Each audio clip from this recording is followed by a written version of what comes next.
सुबह के करीब 9:30 बजे का वक्त था। बेंगलुरु के एक बड़े ऑफिस के बाहर लग्जरी कारों की लंबी लाइन लगी थी। एक एक करके कारों के दरवाजे खुले और अंदर से लोग बाहर निकले। सबने महंगे सूट, टाई और चमकते जूते पहने हुए थे। हर चेहरे पर सिर्फ एक चीज साफ नजर आ रही थी, कामयाबी की चाह और जल्दी आगे बढ़ने की लगन। उसी भीड़ में एक नौजवान बहुत सुकून से चलता हुआ ऑफिस के गेट की तरफ बढ़ रहा था। उसके कंधे पर एक पुराना बैग टंगा था। कपड़े हल्के से सिकुड़े हुए और जूते इतने घिस चुके थे कि लगता था सालों से पहन रहा हो। उसका नाम था राहुल। ज्यादातर लोग उस पर ध्यान भी नहीं दे रहे थे। उनकी नजर में वो बस एक मामूली सा कर्मचारी था। लेकिन असलियत कुछ और थी। राहुल कोई आम इंसान नहीं था, वो उसी कंपनी का असली वारिस था जो एक दिन इस पूरी इमारत का मालिक बनने वाला था। वो अभी अभी विदेश से पढ़ाई पूरी करके लौटा था। एक बड़ी कंपनी में इंटर्नशिप भी कर चुका था।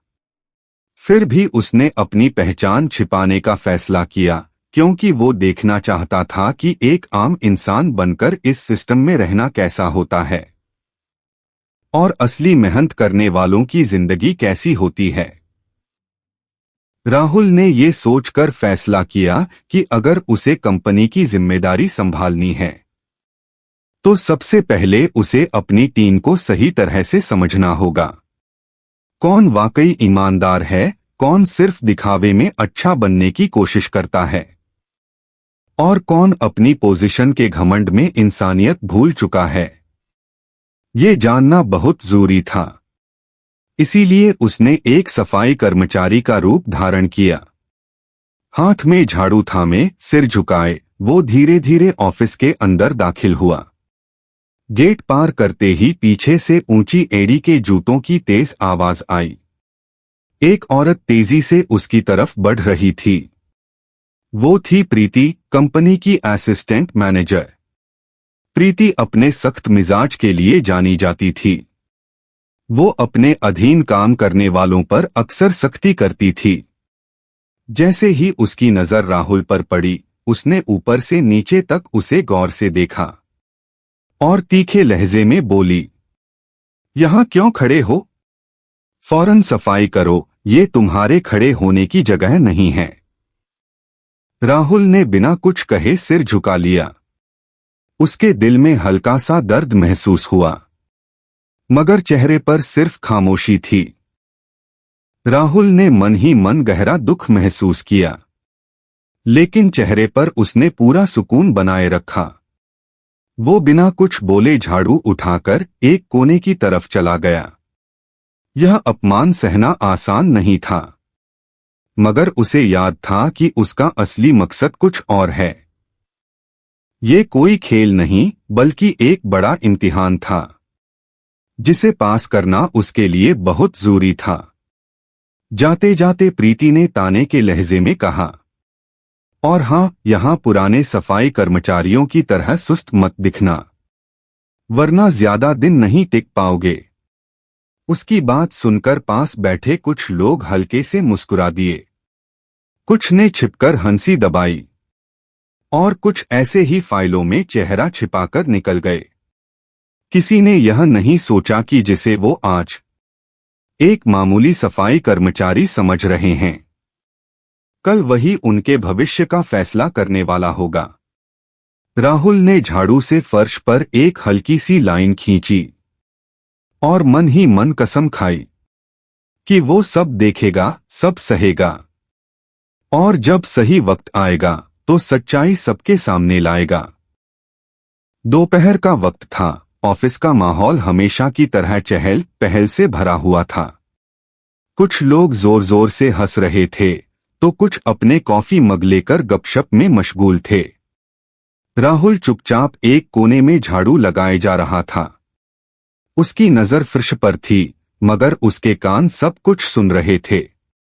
अचानक एक औरत ने ऊंची आवाज में हंसते हुए कहा, "अरे देखो, नया सफाई वाला तो पूरा देहाती लग रहा है। लगता है पहली बार किसी बड़े ऑफिस में आया है।"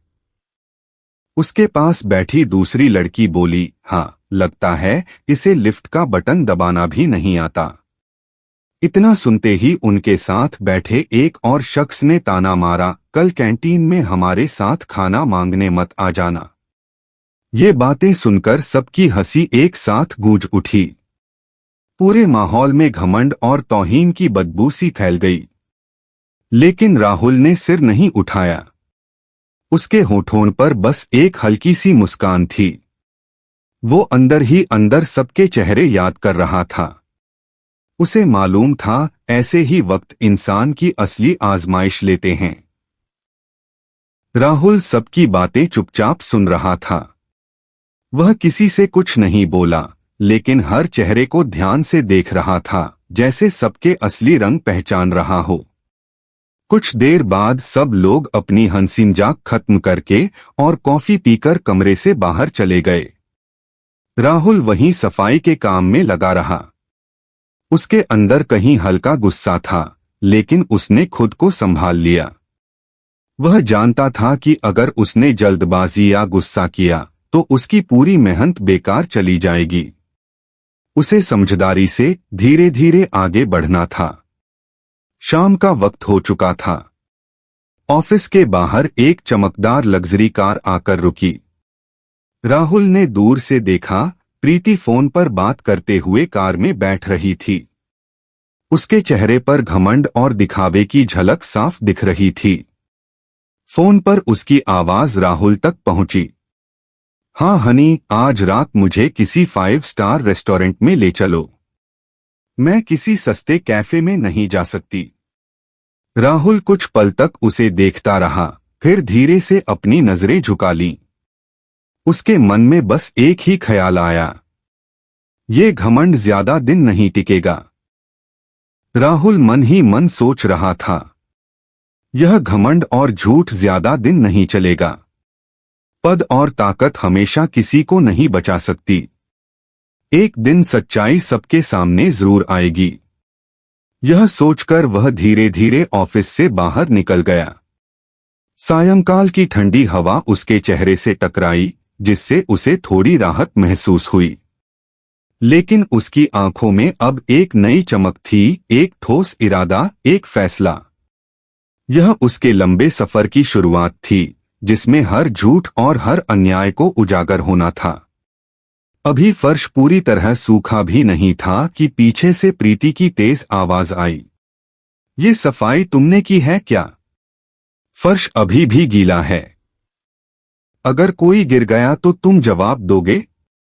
तुम्हें समझ नहीं है क्या? राहुल ने सिर झुका लिया और बिना कुछ कहे दोबारा झाड़ू उठाकर फर्श साफ करने लगा। आसपास खड़े कुछ कर्मचारी चुपचाप सब देख रहे थे। किसी के चेहरे पर थोड़ी हमदर्दी झलकी, लेकिन कोई कुछ बोल नहीं पाया। सब जानते थे कि प्रीति के सामने बोलना मतलब अपने लिए मुसीबत मोल लेना। इसलिए सबने नजरें फेर लीं और वापस अपने अपने काम में लग गए। कुछ दिनों बाद राहुल की मुलाकात कंपनी के एक पुराने सफाई कर्मचारी विजय से हुई। विजय कई सालों से वहीं काम कर रहा था। बहुत सीधा, ईमानदार और शांत मिजाज इंसान था। वो ज्यादा बात नहीं करता था, बस अपने काम में पूरी लगन से लगा रहता था। ऑफिस में कई लोग अक्सर उसका मजाक उड़ाते थे। कोई उसे बूढ़ा सफाई वाला कहकर चिढ़ाता, तो कोई उसके पुराने कपड़ों पर तंज कसता। लेकिन विजय कभी किसी से नाराज नहीं होता था। वो मुस्कुराकर चुपचाप अपना काम करता रहता। एक दिन राहुल ने काम करते हुए उससे पूछा, भाई आप इतने सालों से यहाँ हैं, लोग इस तरह मजाक उड़ाते हैं, आपको बुरा नहीं लगता? विजय हल्का मुस्कुराया और बोला, बेटा, इज्जत ऊपर वाला देता है। जो आज हंस रहे हैं कल भूल जाएंगे। पर अगर हम अपने काम को ईमानदारी से करें तो दिल हमेशा सुकून में रहता है। उसकी ये बात राहुल के दिल को गहराई तक छू गई। उसे एहसास हुआ कि ये आदमी चाहे शरीर से बूढ़ा दिखता हो, मगर अंदर से सबसे मजबूत इंसान है। खाने के वक्त विजय हमेशा अपनी रोटी दूसरों से बांट देता था। एक दिन उसने आधी रोटी राहुल को देते हुए कहा, ले बेटा तू भी खा ले, मैं अकेला हूं, मेरा तो थोड़ा सा भी चल जाता है। तू जवान है, तुझे ताकत की ज्यादा जरूरत है। राहुल ये सुनकर चुप हो गया। उसकी आंखों में हल्की नमी आ गई। उसने मन ही मन सोचा, अगर इस कंपनी में किसी को सबसे पहले इंसाफ मिलना चाहिए तो वो विजय है। वो विजय के सच्चे दिल और नेक सोच से बहुत प्रभावित हुआ। उसी पल राहुल ने खुद से वादा किया कि एक दिन वो सिर्फ विजय ही नहीं बल्कि हर उस इंसान का हक लौटाएगा जिसे सालों से यहां दबाया जा रहा है। लेकिन वो जानता था कि वक्त अभी नहीं आया। उसे और इंतजार करना होगा, सही मौके का, सही वक्त का। दिन धीरे धीरे गुजरते गए। राहुल अब दफ्तर के हर कोने पर नजर रखता था। कौन क्या कर रहा है, कहाँ क्या हो रहा है, सब पर उसकी नजर रहती। एक दिन दोपहर को अचानक खबर आई कि कंपनी की कोऑपरेटिव सोसाइटी के कमरे से कुछ पैसे चोरी हो गए हैं। यह सुनते ही पूरे ऑफिस में हलचल मच गई। हर कोई अपनी डेस्क छोड़कर उठ खड़ा हुआ और बातें करने लगा। कोई कह रहा था कि शायद अकाउंट में कोई गलती हुई होगी, तो कोई बोला कि ये काम जरूर अंदर के किसी बंदे का है। शोर बढ़ ही रहा था कि तभी प्रीति गुस्से में तेज कदमों से हॉल में दाखिल हुई। उसके हाथ में कुछ कागज थे और चेहरे पर गुस्से की लाली साफ झलक रही थी। वो सीधी सबके बीच आकर बोली, मुझे पता है कि पैसे किसने चुराए हैं। ये काम किसी और का नहीं बल्कि विजय का है। सारे लोग हैरान रह गए। उसी वक्त विजय पानी का गैलन लेकर कमरे में दाखिल हुआ था। वो रुक गया और चौंक कर प्रीति की तरफ देखने लगा। कांपती आवाज में बोला, मैडम मैंने कुछ नहीं किया, मैं तो बस पानी रखने आया था, पैसे के बॉक्स को छुआ तक नहीं। लेकिन प्रीति ने उसकी एक बात भी नहीं सुनी। वो गुस्से से बोली, बस करो विजय, तुम जैसे लोगों की वजह से ही कंपनी की बदनामी होती है। तुम्हें तो यहां से निकाल देना चाहिए। सारे कर्मचारी चुपचाप खड़े थे, किसी ने कुछ नहीं कहा, लेकिन कई चेहरों पर अफसोस साफ दिख रहा था। ऑफिस में सब चुप थे। किसी में इतनी हिम्मत नहीं थी कि वो विजय के हक में कुछ बोले। सबको मालूम था कि प्रीति के बड़े अफसरों से अच्छे ताल्लुकात हैं और उससे उलझना मतलब अपनी नौकरी को खतरे में डालना। थोड़ी देर में HR डिपार्टमेंट को खबर दी गई। उन्होंने विजय को बुलाकर सख्त लहजे में चेतावनी दी। विजय का चेहरा उतर गया, आंखों में उदासी थी। वो कुछ बोले बिना सिर झुकाकर कमरे से बाहर निकल गया। दूर कोने में खड़ा राहुल ये सब देख रहा था। उसका दिल टूट गया। उसे यकीन था कि विजय बेगुनाह है, लेकिन सबने जैसे आंखें मूंद ली थीं। किसी ने उसकी मदद करने की कोशिश नहीं की। रात को जब पूरा ऑफिस खाली हो गया, राहुल चुपचाप सिक्योरिटी रूम में गया। उसने कंप्यूटर चालू किया और उस दिन की कैमरा रिकॉर्डिंग देखी। स्क्रीन पर साफ दिख रहा था, विजय कमरे में आया, पानी का गैलन रखा और तुरंत बाहर चला गया। उसने पैसे वाले बॉक्स को छुआ तक नहीं था। ये देखकर राहुल को सुकून तो मिला, लेकिन साथ ही अंदर से गुस्सा भी उबल पड़ा। उसने फौरन वो वीडियो कॉपी कर ली ताकि सच्चाई सबके सामने ला सके। राहुल ने सारा डेटा अपने पास रख लिया और खुद से कहा, वक्त बदल रहा है। अब ये नाइंसाफी ज्यादा देर नहीं चलेगी। उस रात राहुल के लिए बहुत अहम थी। उसने ठान लिया था कि अब वो बस देखता नहीं रहेगा, बल्कि बहुत जल्द इस सिस्टम को बदल कर रख देगा। अगली सुबह ऑफिस का माहौल कुछ अलग था। हर तरफ एक अजीब सी खामोशी थी। सबको महसूस हो रहा था कि आज कुछ बड़ा होने वाला है। ठीक उसी वक्त ऑफिस के मेन गेट पर एक काली लग्जरी कार आकर रुकी। कार का दरवाजा खुला और उसमें से एक नौजवान उतरा, स्मार्ट, कॉन्फिडेंट और बेहद स्टाइलिश। उसने चमकदार सूट पहना हुआ था, आंखों पर सनग्लास और चेहरे पर एक गजब की मजबूती झलक रही थी। सब लोग उसे हैरानी से देखने लगे, क्योंकि वो कोई और नहीं बल्कि राहुल ही था। लेकिन अब वो अपने असली रूप में सामने आया था। गेट पर खड़े गार्ड और बाकी स्टाफ हैरान रह गए। उनकी आंखें फैल गईं, ये वही राहुल था जिसे वो कुछ दिन पहले एक आम सफाई कर्मचारी समझते थे। राहुल ने एक दमदार, सुकून भरे कदमों से ऑफिस के अंदर जाना शुरू किया। राहुल अंदर गया, उसके साथ उसका पर्सनल असिस्टेंट भी था, जो हाथ में एक फाइल लिए तेजी से उसके पीछे चल रहा था। दोनों सीधे मीटिंग हॉल की तरफ बढ़े, वही हॉल जहां कंपनी की सभी बड़ी मीटिंग्स होती थीं। आज भी वहां सबके लिए एक खास मीटिंग रखी गई थी। धीरे धीरे सभी कर्मचारी एक एक करके हॉल में आने लगे। तभी प्रीति आगे बढ़ी, चेहरे पर बड़ी मुस्कान लिए हुए। उसने सोचा ये शायद कोई बड़ा इन्वेस्टर या किसी दूसरे देश से आया मेहमान है। वो बोली, सर, मेरा नाम प्रीति है। मैं असिस्टेंट मैनेजर हूं। आपको हमारी कंपनी में वेलकम है। राहुल ने उसकी तरफ देखा और हल्की सी मुस्कान दी। वो मुस्कान प्रीति को जानी पहचानी लगी, मगर फिर भी वो पहचान नहीं पाई। उस मुस्कान में एक खामोश इशारा था, जैसे कुछ कह रहा हो। राहुल ने बहुत सुकून और ठंडे लहजे में कहा, शुक्रिया प्रीति, लेकिन तुम्हें अपनी पहचान बताने की जरूरत नहीं। मैं सब जानता हूं। प्रीति कुछ पल के लिए ठिठक गई, उसके चेहरे पर हैरानी साफ नजर आ रही थी। राहुल ने अपने असिस्टेंट को देखा और कहा, चलो मीटिंग शुरू करते हैं।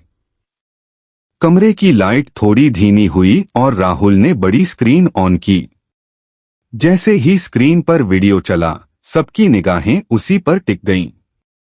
वह वही फुटेज थी जिसमें विजय पर झूठा चोरी का इल्जाम लगाया गया था। सारे लोग हैरानी से देखने लगे। साफ दिख रहा था कि विजय ने कुछ गलत नहीं किया था। वह बस पानी का गैलन रखकर चला गया था, उसने पैसों के बॉक्स को छुआ तक नहीं। वीडियो खत्म होते ही पूरा हॉल एकदम शांत हो गया। किसी के पास कहने को कुछ नहीं था। राहुल ने गहरी सांस ली और गंभीर आवाज में बोला, पिछले कुछ दिनों से मैं यहां था, लेकिन एक साधारण कर्मचारी बनकर। मैं देखना चाहता था कि मेरी इस कंपनी में असल में कौन ईमानदार है और कौन सिर्फ अपनी पोजीशन का घमंड दिखाता है। उसने आगे कहा, मैंने देखा है कि कुछ लोग अपने अहंकार में इतने अंधे हो जाते हैं कि सच्चाई और इंसाफ की कोई कीमत नहीं रखते। जब सबने सच अपनी आंखों से देखा तो पूरा हाल खामोश हो गया। राहुल ने धीरे से कहा, अब आप लोग समझ गए होंगे कि एक सच्चे और मेहनती इंसान पर झूठा इल्जाम लगाना कितना गलत था।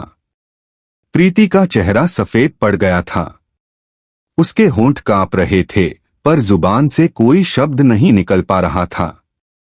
वो सिर झुकाए डर और शर्म से चुप खड़ी रही। राहुल ने फिर मुस्कुराते हुए कहा, विजय, जरा यहां आओ। धीरे धीरे विजय अंदर आया, वही पुराने सादे कपड़े पहने हुए। उसके चेहरे पर अभी भी हल्का सा डर था। राहुल उसके पास गया, उसका हाथ थामते हुए बोला, भाई विजय, आज से आप इस कंपनी के लॉजिस्टिक कोऑर्डिनेटर हो। यह आपकी ईमानदारी और मेहनत का इनाम है। आपने साबित किया कि सच्चाई हमेशा जीतती है। विजय की आंखों से आंसू बहने लगे, लेकिन इस बार वो आंसू खुशी के थे। उसने राहुल के सामने हाथ जोड़ दिए और बोला, सर, शुक्रिया। आपने मेरा भरोसा लौटा दिया। राहुल ने सबकी ओर देखा और सख्त लेकिन शांत आवाज में कहा, जिस इंसान में इंसानियत और ईमानदारी नहीं होगी, उसके लिए इस कंपनी में कोई जगह नहीं है। इसके बाद कंपनी ने प्रीति के खिलाफ कार्रवाई की और उसे पद से हटा दिया गया। हॉल में फिर से सन्नाटा छा गया, मगर इस बार हर कोई सोच में डूबा था कि सही और गलत के बीच की लाइन कितनी साफ होती है। राहुल मीटिंग के बाद प्रीति से अकेले मिला। उसने बहुत नरमी से कहा, प्रीति, जिंदगी यहीं खत्म नहीं होती। हर इंसान को अपने गलतियों को सुधारने का मौका मिलता है। अहंकार कुछ वक्त के लिए इज्जत तो दे सकता है, मगर आखिर में सब कुछ छीन लेता है। फिर उसने एक कार्ड उसकी तरफ बढ़ाया और बोला, हमारे पास एक ट्रेनिंग प्रोग्राम है। अगर तुम चाहो तो वहां से नई शुरुआत कर सकती हो। प्रीति की आंखों में आंसू भर आए। अब उसे अपनी गलती का एहसास हो चुका था। उसने सिर झुकाकर धीरे से कहा, थैंक यू सर, और चुपचाप वहां से चली गई। अगले दिन से दफ्तर का माहौल बिल्कुल बदल गया। अब सब कर्मचारी मिलजुल कर काम करने लगे। सबको समझ आ गया कि इंसान की असली पहचान उसके पद या पैसे से नहीं, बल्कि उसके किरदार और इंसानियत से होती है। कभी किसी को छोटा मत समझो, क्योंकि कौन जाने उसके अंदर कैसी हुनर या पहचान छुपी हो। अगर ये कहानी पसंद आई हो तो चैनल को सब्सक्राइब करना मत भूलिएगा। अगले वीडियो में फिर मुलाकात होगी।